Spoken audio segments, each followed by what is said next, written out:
All right, so we'll what is it? There we go. Kelly and her sound effects. Are It's they good. going It's on at a yet? good level. Yeah. Okay, all We've right, toned it down good. enough. Yeah. Welcome back, guys, to another episode of the Do Not Call Me Karen podcast. Hi, Brandon. Hi, Kelly. It's good to be back. It is great to be back on the deck. I have mosquito protection this time Yeah, I around, so learned my we're good. lesson. Pete, do you need some? No, I brought a sweatshirt. Okay. So I was it's warned. yeah, man. It was real last week. It's real today, It's right but here if you right need it. if you need it. So They don't get me, so I just didn't know. So I'm very sorry it's about all that. right. Mosquitoes love me, but before we start, I do want to say thank you to your neighbor. What's your neighbor? Adam Berman, Adam. shout out. Shayna's dad. Adam, thank you so much. I'm setting up all the equipment and he's walking the dog I had my headphones on, my earbuds in, so I was listening to music. So it took him a couple yells to get my attention, and he congratulated us on the podcast and that he's really enjoying it and that he's watching it and thanking us. So thank you, because that was great, good energy for the start of this podcast. So He's a good friend and a good neighbor and a good dad. Obviously, we spoke with Shayna's sorority last week, and she's yes, being an activist in her own way at the college level. So he's yeah. raising a good daughter. He's done a great job. So thank you, Adam. Really appreciate it. So now we can get started. Yes. Let's get Okay. started. You want to? This is Yes. your people. I'm gonna. So pass we the have baton. another very special guest here tonight, and we're very honored. We have Peter Kasabach, and he is a friend and a colleague. I'm really lucky to get to work with him these days. But he has been working on issues related to equity and housing issues and segregation for most of his career, right? Yeah, that's right. Yeah. You want to talk about how you got started? Sure. I actually started out, well, my academic background was in business, and I realized that I really didn't want to do that. And so I ended up getting involved in the community development sector. And so I spent 10 years working in Trenton for a community development organization there and developing affordable housing, doing community organizing, neighborhood building, Awesome. did financial literacy work. and then after about 10 years of doing that, I moved more into state policy work, and we ended up working for the state housing mortgage finance agency. Awesome. So the reason I asked you to come on the show tonight, so I think a lot of white people think that since the civil rights movement occurred, and Brandon, you can, have your opinion, Yes. that there's equality.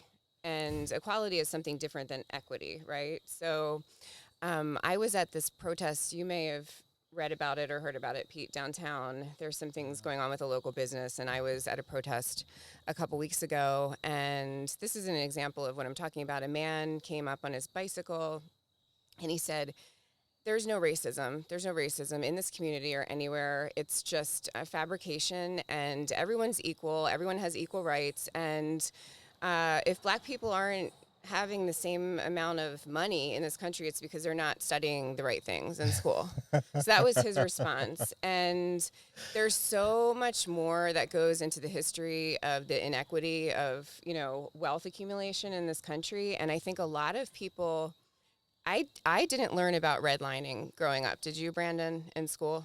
I didn't know about it. If I did, I didn't remember. Like Right. I took a lot of African American history and culture classes, University of Delaware, and even in high school we had them Right. as an electives. You learn a lot, Right. and so it kind of all runs together. My first experience with that was my sister's home that she bought, and on the deed it says you black people cannot own this property. In their neighborhood. Like this is within. She bought the house within the last 20 years. Now, obviously, it's not enforced at all, right? And they were going to work on having that language removed from the deed. But It's the crazy. bottom line is it's real. Yeah. I mean, I think we learned, not having taken a lot of African American study classes or any African American study classes, and I wish that I had now, but just in American history, it's such an important part of American history and part of, the history of segregation. And I think a lot of people just grow up thinking that segregation ended with the civil rights movement. right. Well, I think the problem is that because our history has been so washed, just in general, just across the board, it's been sanitized, right? So that kids aren't made uncomfortable, or we can just forget about this or forget about that. And I mean, that's just that's how history has been since the beginning of time, right? Um, the the inequity and the inequality and the challenges that Black and brown people face started at the very beginning of when we were brought over here on slave ships, right? And then when we were set free, and everything that was put in place to prevent us from being able to grow in the right way. The eraser, we don't have any attachment to our culture. Like, I laugh when someone's like, you need to go back to where you came from, right? Okay, well, I don't know who my people are on the west coast of Africa. Like, and even if I did, I have no attachment because you separated that. Like, Right. so Right. yeah, so all of these, so people have a hard time taking it all the way back to, like, all right, well, you wouldn't allow us to own property. You didn't allow us to keep our culture. You didn't allow us to do all these things that would make it easy for us to keep up with everybody else, right? You can say you can give us $100,000, but we don't have the knowledge necessarily have the knowledge to know what to do with that $100,000 to make it grow. Right. Um, So true. so. But I want to bring it like forward to kind of our present history. And I mean, Pete, you really are such an expert on this topic of redlining and segregation and No housing. pressure. No, you're also one of the smartest people I know. So I mean, I can't thank you enough for coming on here. But I thought maybe you could just give us like a little lesson in what redlining is for those of us that don't know what it is and how it contributed to inequity in our country. Sure, sure. Well, I'll start with the comment that you had made, though, about the person who said, oh, there's no racism. I think what's particularly scary about that comment is that that person is not like a unique individual. No. There's an awful lot of people who believe that. And I think it's, incumbent on us to start changing that Agreed. a bit more. But so as far as the history of it, I mean, it's exactly, it started a long time ago, obviously. Yes. And one way to think about it is sort of explicit racism or explicit bias and then implicit.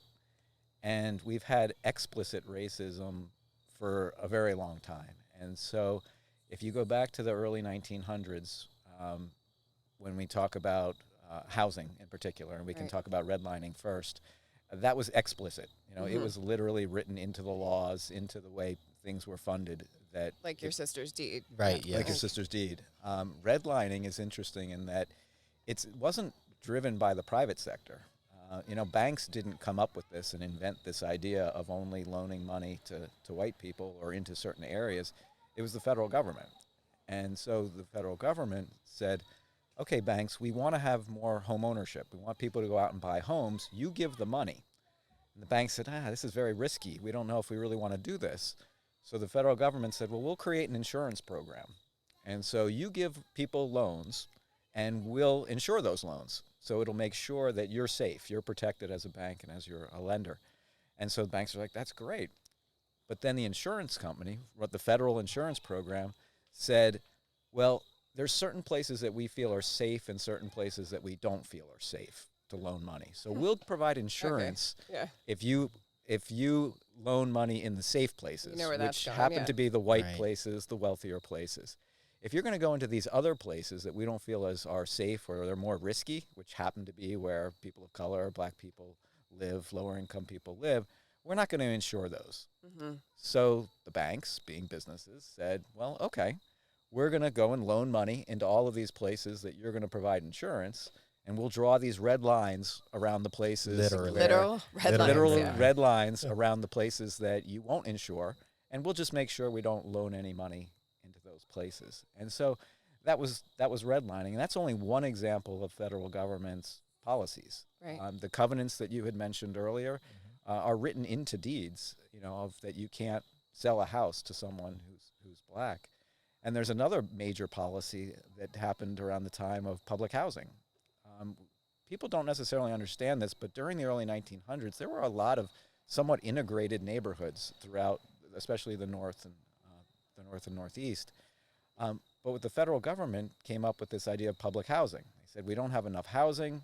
we really need to start to build more housing, and we think it's the government's job to build the housing. But the Congress said, well, the only way we're going to really do that is if we make sure that that housing is segregated. So they literally built white public housing and black public housing. I didn't know that. And it's built right into the federal policies. So the federal government has a long history of supporting and actually encouraging segregation and policies and practices. And then what happens is you have those explicit policies, but then it starts to feed the implicit biases. So then you start to say, well, I guess if the federal government has created this distinction, there must be some real distinction here. Right. So therefore, me in the private sector or me in private transactions, I'm not going to treat this group of people the same way as this other group of people. Right. Or like black-owned businesses. They're not going to invest in the businesses in those communities, right? Yeah. Right. Yeah. So that I've just exhausted my entire knowledge of that topic. And I would say that if anybody is interested, there's a really good book called The Color of Law, which has been getting traction.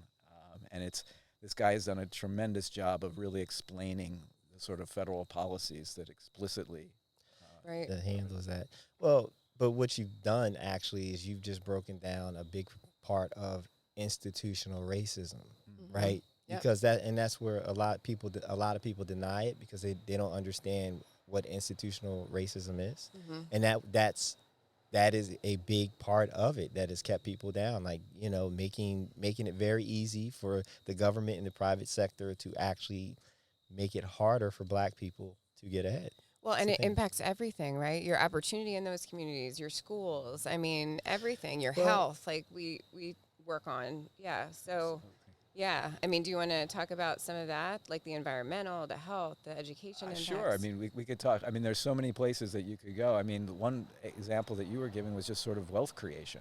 And so And what is the statistic? Isn't it like $7,000 for Black families per like 90 or 100 for white family? It's like a bigger gap than that. Yeah.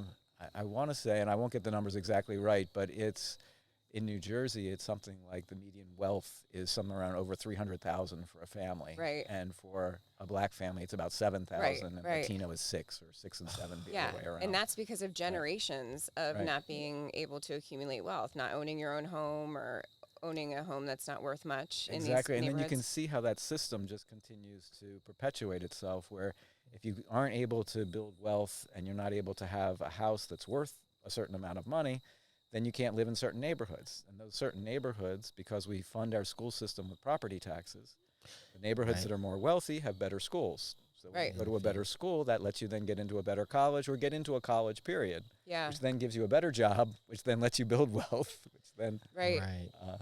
Should we talk about white flight, too? Because Brandon and I grew up, I don't know if you know this, but we grew up in Wilmington, North Wilmington, just north of the city. But that was, they had...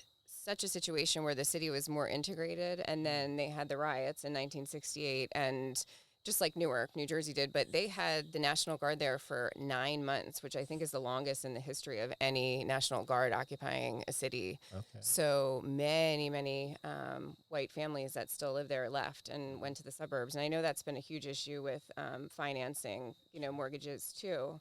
Well, I think the riots, for the most part, was the final straw with white flight, but white flight had started before that, decades actually before that. As the country started to suburbanize, that was really getting away from city centers because of nuclear bombs.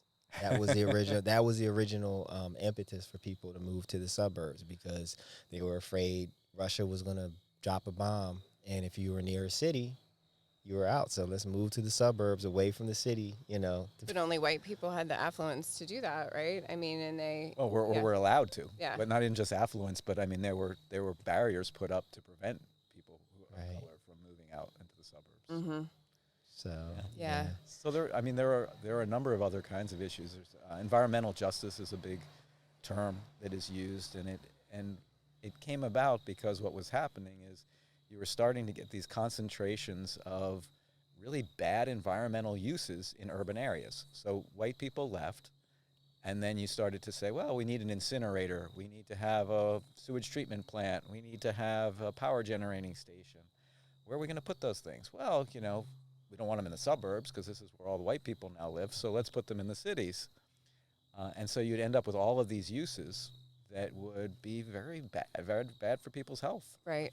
And so we have mostly urban areas that are populated with lower income people of color, and they have some of the worst air pollution, worst environmental issues. Lead, we've talked about lead in the past. Yeah, and we're seeing so much of that highlighted by COVID, right? Oh, Because yeah. people that live in these communities are more at risk with asthma and other conditions due to environmental toxins. And it is rough. What I keep thinking about is just, and I'm sure people are listening or watching or thinking of wondering, like,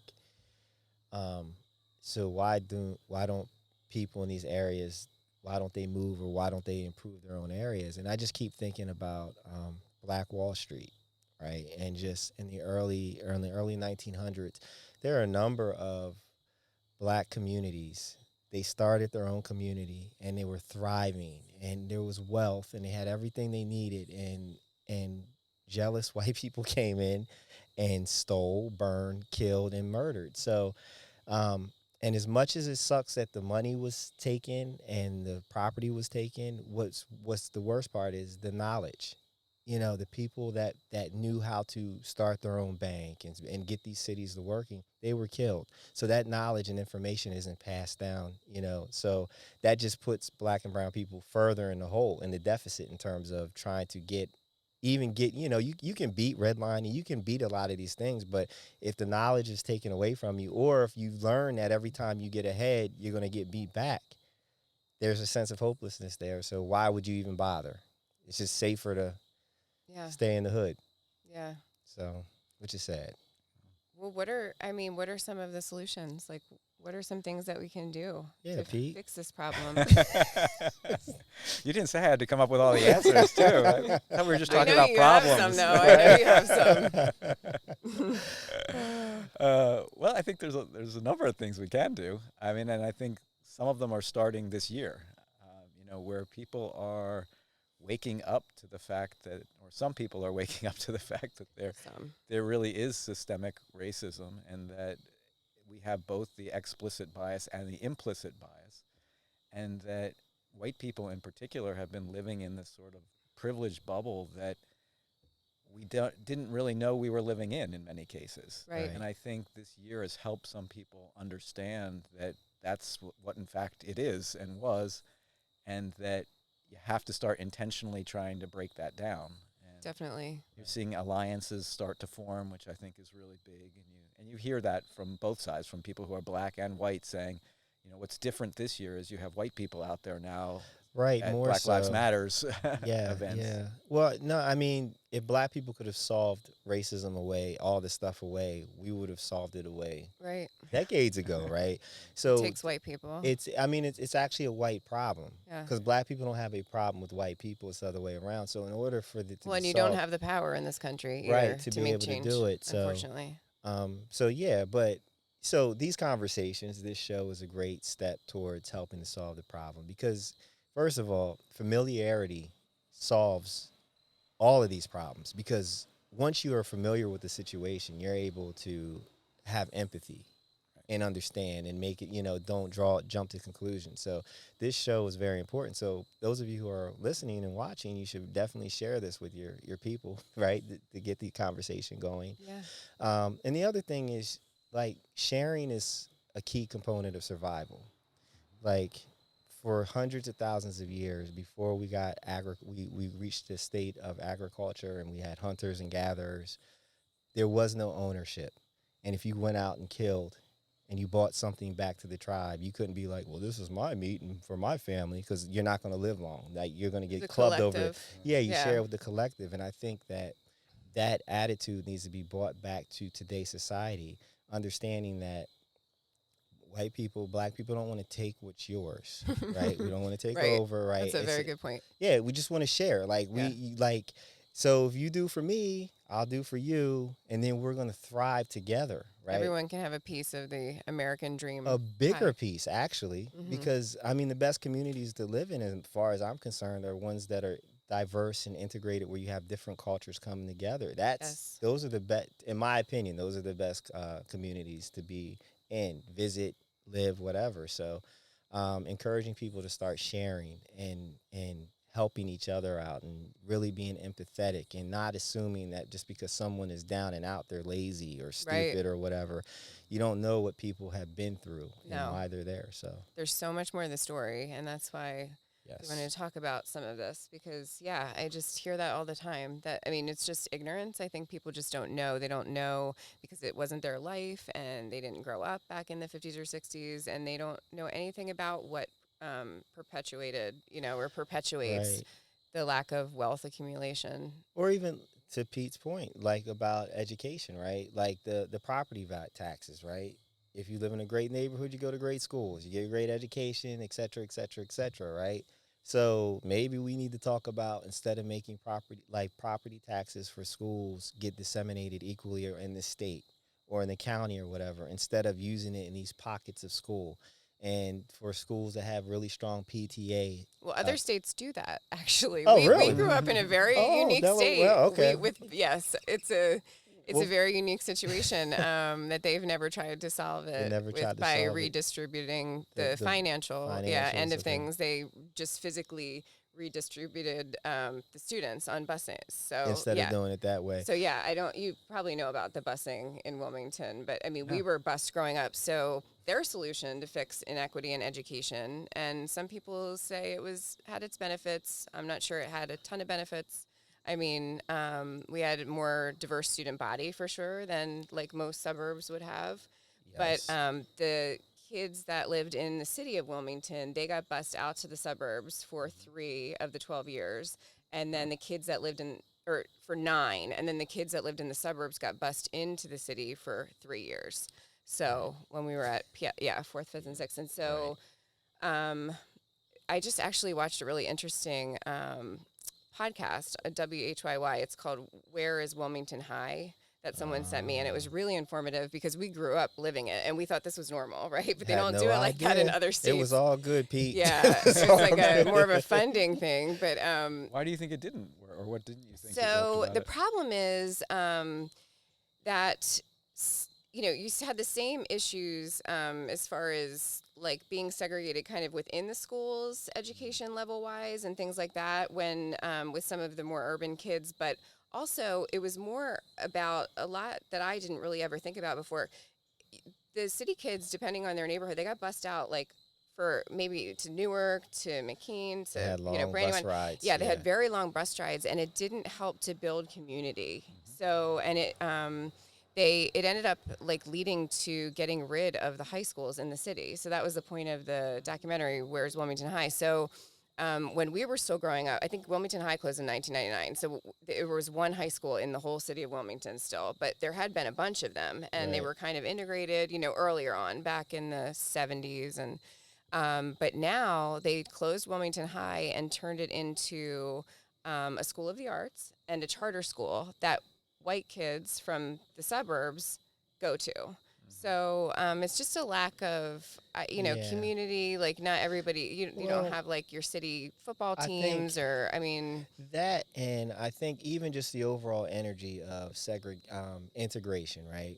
So I think I can't remember what year it was with the whole 40 acres and a mule, like the promise of, hey, slaves are freed, you'll get 48 acres and a mule. The question was posed, what do you want? Do you guys want to live with the white people, or do you want the 40 acres and the mule? You can have your own land and live your own lives. Black people were like, well, we want to live our own lives. Right? So, and then they were like, no. Yeah. No, we want you. Didn't mean that. That wasn't really a choice. You didn't want that. No, we want you here because the white people were supposed to teach the black people.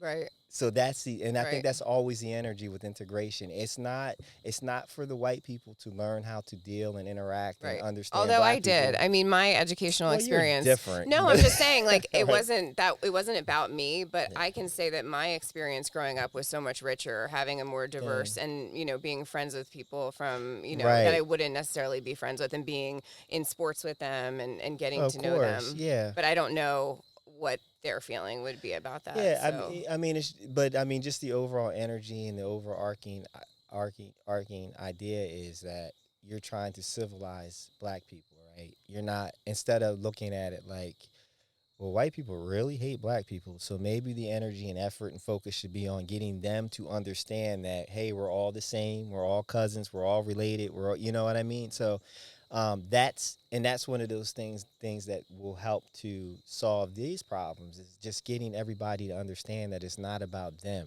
It's about the getting to know everybody else and being open minded. So Right.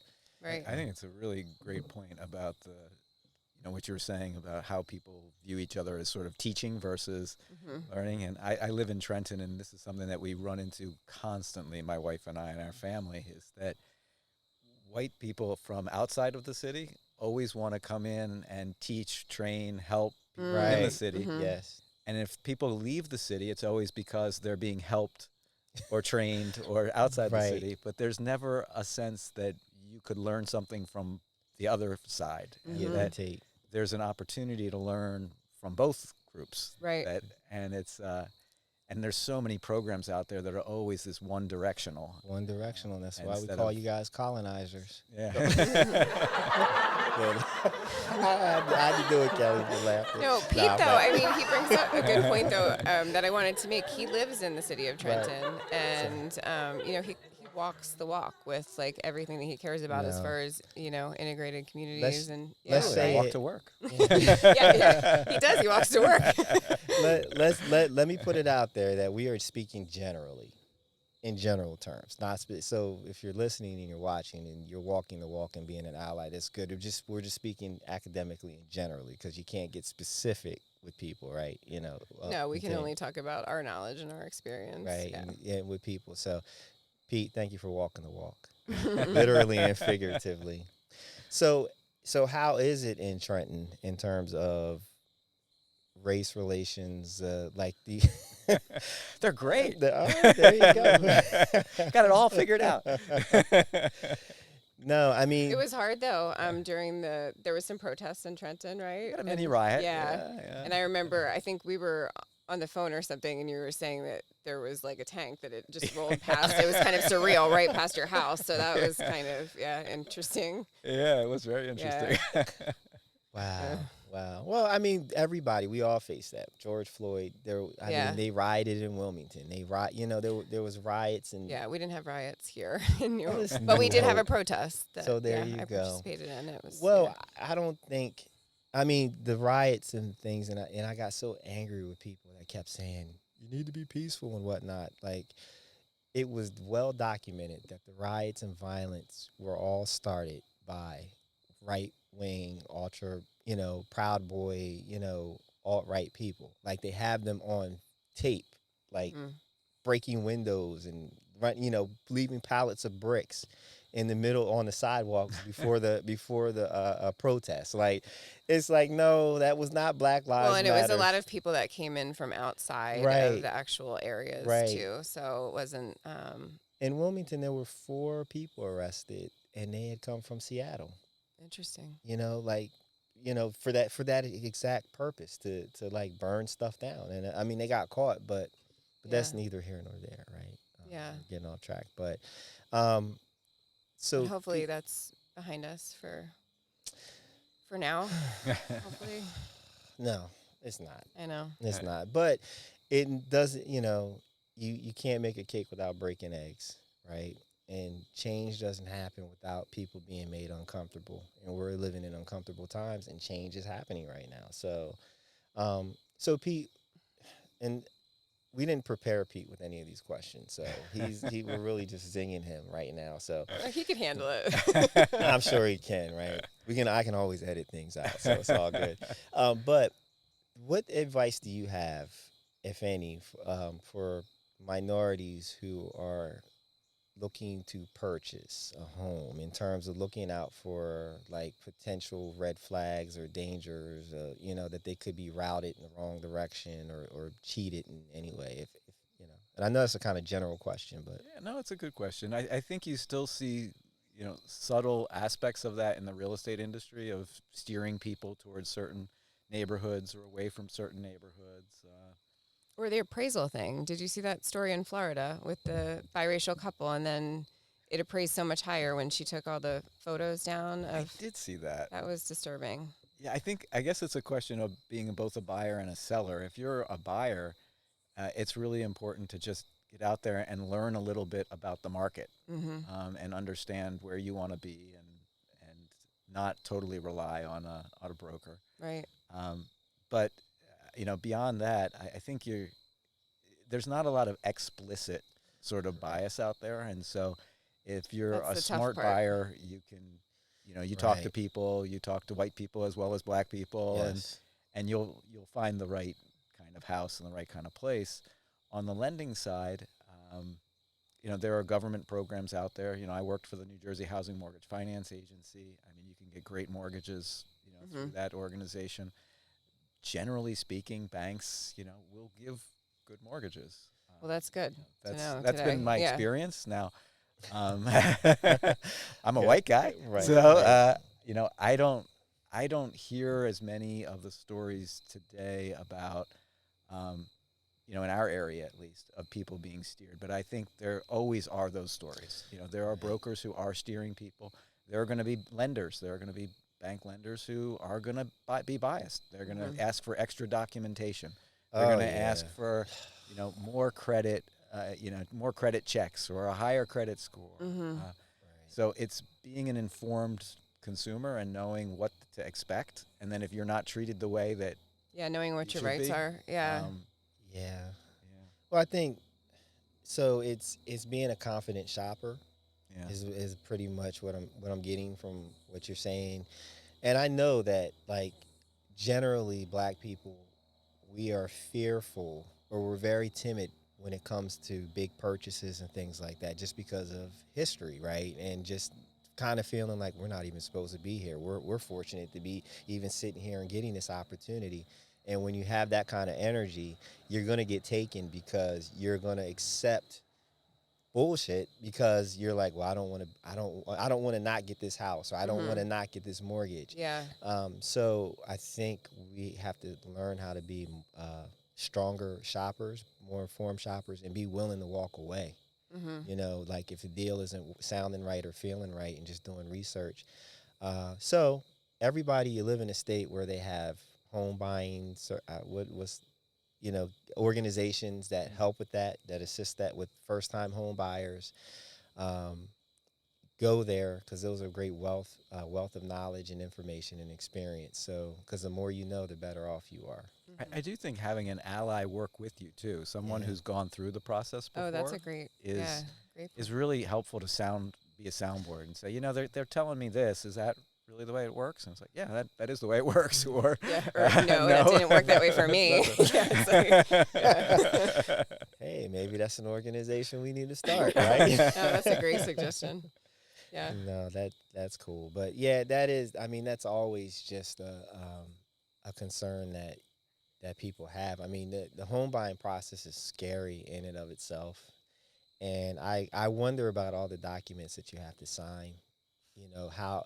How necessary are those documents? Was that just a tool to scare black people away from getting? Well, now your sister, when she goes to sell her house, or maybe she has, I don't know, but No. I mean, she doesn't technically own it according to the No, deed, she- or I don't understand. No, I think it's one of those things that people just ignore. Yeah. It's not Yeah. enforceable. It's not. They're not yeah. gonna. They couldn't enforce it. So, It's crazy. no, I mean, but like when really thinking about it, like so the last time I refinanced my house, it was so easy. It was like through Rocket Mortgage, and like it was literally done online. It was so clean and simple, and it just had me wondering, like, well, why couldn't it have been this way the first time, right? And then I just think about, and Pete, you can correct me or not, or maybe you don't know, but it's like, were did all these hoops that you have to jump through to get a house, was that something that happened once the market opened up to people other than white men buying the homes? Because I mean, literally, you can buy a car that's more than a house and sign way less paperwork, and that's a depreciating asset. you know, Whereas you go to buy a house and you spend an hour in closing, sign here, initial here, date here, sign here, initial here, date, so it just makes me wonder, okay, is that just one of those is that part of the system of racism that's put in place to scare people away? I think it's a fair question. I think it probably scares a lot of white people away too. Yeah. Oh yeah. It's overwhelming for everybody the first time around. I think it's like, whoa. I think it's a fair hypothesis, but I also think it's probably more like lawyers and insurance companies who are all getting a bite of the apple. Oh, right. Man. It gives them all a piece. Yeah. I mean, it really it irritates me, and I get like offers. You want to refinance your house? I'm like, man, I don't know. Now's the time, right? I mean, it's the time, but it's just the stress that is involved with it. Like it's never, except for with the time I just had the last time I refied. But I guess I'd have to go through Rocket Mortgage. I think they need maybe more could be like that. More financing could be done that way. So, good question. Yeah. So I'd actually be interested to see if there's a difference between when people people who are black go to get mortgages online versus going into a bank. If there's a difference, right? If one is sort of race blind or maybe it's not. Good point. Because you see people's names or you see their addresses. Maybe they make inferences. They do. Yeah, we talked about that with employment and with the naming thing. Pete, I don't know. Maybe. You got people, right? We could try to do this a great little communications 2020. person who could work on that. No. This has been a very interesting conversation. Informative. Very informative. I knew it would be. Yeah, having Pete here. Well, you guys are great for doing this. I think it's really interesting. Thanks. Well, it's so important right now, right, to be talking about these topics. I mean, I feel like in my lifetime, our country has never been so divided, and it makes me really upset. And I think part of the problem is people just feel so uncomfortable talking about the different topics and getting to know the other perspective. I think we're openly divided. I think I know that we've always been divided. We've always been divided. It's just that the divisions have been very acceptable and just par for the course, and we've just kind of lived with it. And now we're to the point now where the elephant in the room has sat on the table in front of the TV, and we're trying to watch the game, right? Yes. Oh my gosh, yes. So. That might be the one thing that this presidency is known for, is that it ripped the Band-Aid off and exposed a lot of things and put them out open. Yeah. Weren't. No, I mean, that's actually that is the only redeeming quality that Donald Trump has actually brought to the world, is that he's exposed so much. And so now we're faced to deal with it. And I think a lot of what we're having to deal with is trying to figure out the right way of how to manage it. Like, I don't know how many times this week I've seen people post, like, we can disagree politically and still be friends. And I'm like, nah, son. I mean, not the way we're disagreeing right now. Right. Like, we're not talking about like small government versus big government. These are, These lives are human rights. Right. They're kind of non-negotiable. Yeah. Right. So we are at this point in our lives where we have to really figure out how hard we are going to fight. Mm-hmm. Like, this is not a agree to disagree and go the other way, because again, so. Well, and that's what, I mean, I keep talking about this in every podcast, but I want to reiterate, it's so important for white people to stand up right now, because we're the people that have the power in the system. And there's so many people that would be allies, but they're quiet and they don't know how to take a stand and they don't want to offend anyone. Well, and I mean, I think we're past the point of, offending people. At least I'm long past that point. As you don't care about offending people, which is a great thing. We'll give you. But I just hope that this will encourage more people to speak up and have the conversations and just take a stand for. Martin Luther King said, it's not the bad people that are the problem. It's the good people who do nothing. Like that, they are the biggest part of the problem. But you got to look at it from this way. If you want to take it from the perspective of you want to be self-serving, right? Racism got us Donald Trump. and we're all impacted by Donald Trump.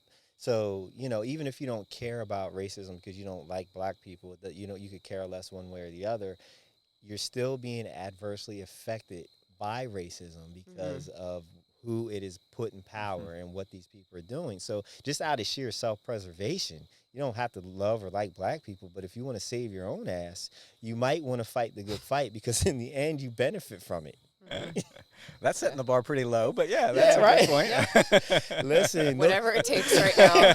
if you want people to, you got to give people a reason. Like it has to benefit them. If you want them to be active or do something, it has to benefit them, right? Yeah. So that for those people who don't In our care, country, yeah. That's the world. I mean, in the 48 laws of power, that's one of the, if you want to get people to do. But we have more of a selfish mentality, and that's why we're in this place where we are with COVID and everything else. So, that's a whole nother podcast. But yes, it is. Yeah. Pete's like, no, I'm not here for that. Well, no, I mean, I would even argue there's a selfish motivation to wanting to know other people better and not to be afraid of them. I mean, to go through life with a whole group of people that you're either afraid of or you don't respect or that you don't want to interact with, that's not healthy or hopeful for your own own life and for what you're not trying learning to and growing and It's not any fun. No, it's not. I mean, people. How often do people go vacation at places that are like they go to West Virginia, where everybody looks the same? I don't want to piss off West Virginia, but I'm just using that as an example. Like when I drive out to Ohio to see my dad, and I drive through West Virginia and whatnot, I'm just like, everybody looks the damn same. They drive the damn same trucks. Or an analogy. I mean, how many times do people just go back to the same place over and over where they vacation, right? I mean, because they don't want to learn something new or experience something new outside of their comfort zone. You don't have to go to West Virginia to be in a place with a whole bunch of white people either. Yeah. No, I know. There's a lot of places not too far from where we live. Yeah. And, no. My wife and I will go out. We go out to dinner somewhere and just like, everyone here is white. That's weird. Yeah. I mean, we have to. If life is better when you have diversity, it just really is, and variety. If not even the diversity, it's just variety. So, racist people who are unhappy with the way things are. Again, this is racism has got us on a permanent snow day. I've been calling the pandemic the lockdown like a snow day. We've been on a not quite as fun though as a snow day. No, not at all. No sledding. We've been on a snow day for 6, 7, 8 months now, 9 months now. Yeah. We have a crazy president inciting racist people to stand by. I mean, we just we have a lot going on. Like when I say like society's at the brink of destruction, people look at me like I'm being like melodramatic. And I'm like, no, I'm actually not, because when is the last time you've had to leave the house and wear a mask? Like our parents have never had this, our grandparents, no one has ever had to live under these circumstances. So yeah, society's kind of in a very sensitive place right now, and it could go either way. So tighten up. Let's get it together. Vote. Please vote. Vote the right way, though. Please vote the right way. I mean, it's polite to say vote. Right. Vote the right way or don't vote, please. I hope the people watching our show, though, they're trying to learn, right? Hopefully. I mean, they're not just being trolls. They're trying to learn. They're on the right side, hopefully. We got to get a troll on here, though. Pete, do you know any trolls? Oh, sure. I know plenty. I know a lot. That would come on and have a conversation. I would love that. I don't know. All right, well, we should wrap it up. Do you have any other questions? Or Pete, is there anything that you want to share in part? No, I think this is just great that you guys are having the conversation, and I really like the interplay too. Thanks for being part of it. We loved having you. Yeah, thanks very much for having me. Thank you very much for the time, for the coming out. It's a Thursday night. You're missing Thursday night football. But no, we really appreciate you sharing your knowledge, your perspective, and your information, and all that you're doing in terms of like trying to help instead of hinder. So we really do appreciate that. So thank you. Certainly. All right. Kelly, do you want to do the honors of closing it out or no? So please subscribe to our podcast. I love putting her on the hook. I know, he always puts me on the spot. You have to read the cue card. Thanks for watching. And no, that's good night. it. Yeah, good night, you guys. Make sure you're subscribed and sharing and commenting and interacting because it all matters. It really does matter. So please do so. And we appreciate you as well. Yes, and we're going to clap it out on the way out. So thanks, guys. Have a good one. Bye.